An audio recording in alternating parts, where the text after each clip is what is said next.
Year 128 AD. On the high ground of Lambaesis, in today's Algeria, the sun falls straight down onto the field of the Legio III Augusta. On that day, the 1st of July, the Roman Emperor Hadrian reviews his soldiers. He is the man of the wall, the builder who drew borders in the winds of the north. But he is also an tireless traveler, a philosopher-emperor who sought harmony where others sought domination. Adopted nephew of Trajan, spiritual son of the wise Plotina, the woman who defended the school of Epicurus, Hadrian believed that power should be tempered by reason, and that an empire survives not through force, but through knowledge. At Lambaesis, that vision takes form. Standing before the assembled legion, the emperor does not proclaim victories, nor promise conquests. He speaks instead of training, effort, discipline. He turns sweat into glory, and hardship into beauty. That day, Rome carved into stone its highest lesson in leadership. And here, today, we listen to it again. Fully, faithfully, exactly as it was engraved. Now the emperor speaks. Catilinus, my legate, has been diligent in defending your cause. Everything you would have explained to me in person, he has already said on your behalf. I know that one of your cohorts is absent, since every year, in turn, one is sent to the service of the proconsul. I also know that 3 years ago you provided one cohort and 5 centuries as reinforcements to other units.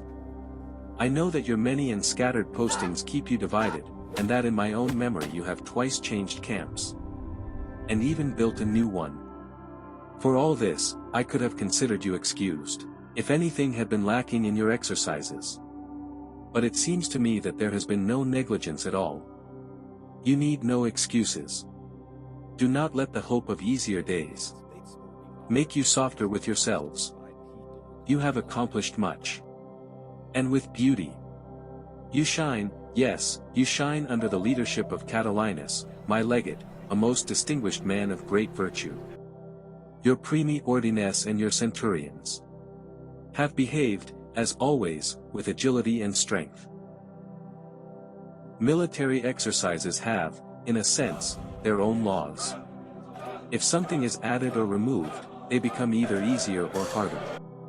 But the more difficult an exercise becomes, the less it is done for pleasure. The more it is done for virtue. And among the difficult tasks, you chose the most difficult of all, to perform javelin throwing while wearing the lorica.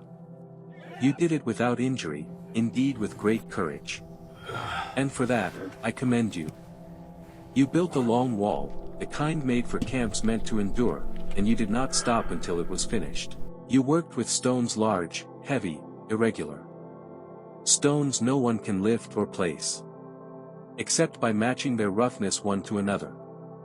You dug the trench, you beat down the hard, coarse gravel, and by scraping it smooth, you made it shine as if polished by time.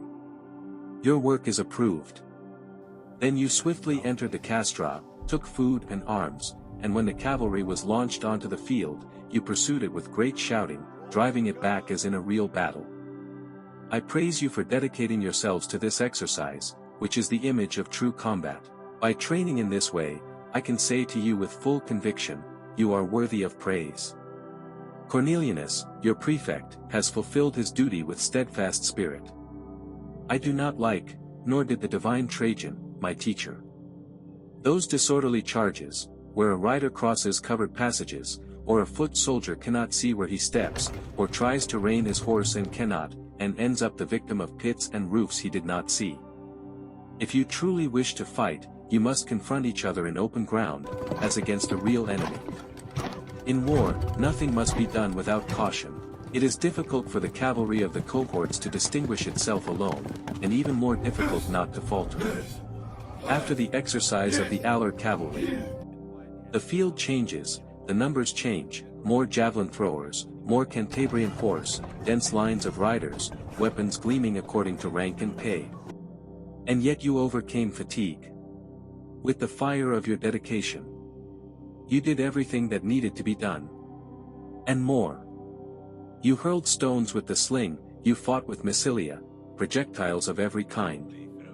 You distinguished yourselves everywhere, acting with readiness and vigor. Under the guidance of my legate Catilinus, a man of great virtue, your excellence is evident. Under such a commander, you are truly men.